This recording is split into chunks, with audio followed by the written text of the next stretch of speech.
Նոտեբուքը լինում է չի լինում, մի խանութ է լինում, այդտեղ կային շատ համակարգիչներ։ Էմիլին եկավ և ուզեց համակարգիչ գներ։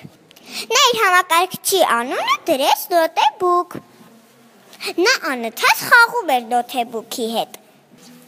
և չէր ուզում բաժանվել նրանից։ Ինչ լավ է, որ ես քեզ ունեմ։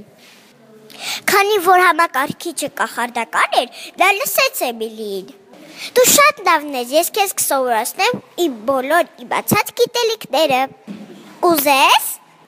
Իհարկե կուզեմ, ես շատ եմ ուզում խելացի դառնալ։ Հանկարծ նոտեբուքը Էմիլիի ձեռքից վայր ընկավ։ Էմիլին նրան մաս հավաքեց, բուժեց և խոստացավ այսուհետ զգույշ լինել նրա հետ։